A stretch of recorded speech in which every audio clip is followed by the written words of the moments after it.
Assalomu alaykum aziz kuzatuvchilar. Bugun navbatdagi bemorimiz Qashqadaryo viloyatidan bizga murojaat qilganlar.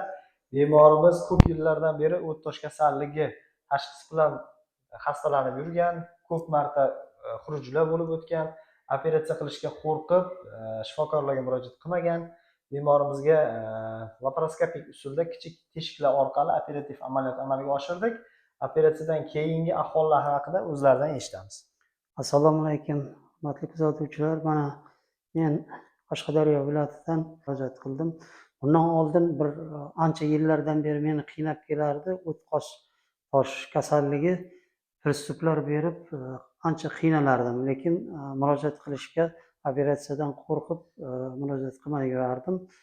Oxiri shu darajaga keldiku, murojaat qilishimga majbur bo'ldim.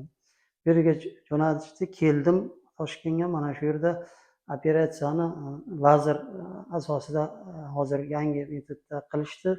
Menga juda yaxshi, yengil chiqdi. O't toshim juda haligi ayanchli holatda ekan, o'sha toshlarni og'riqsiz olib, o'shandan operatsiyadan keyin eng yaxshi tomoni juda tez haligi tiklanish nimasi bo'ldi. Umuman hozir o'zimda og'riqlar sezayotganim yo'q. Juda yaxshi o'zimni sezib, bemalol ovqat yeb, o'zim 2-3 kunda turib ketib hojatga hamma ovqatlanishlarni o'zim yurib bachardim. Sizlarga ham shuni taklif qilib qolaman, qo'rqmaslikda. Sog' salomat bo'ling, o'zingizni ehtiyot qiling, kasal bo'lmang.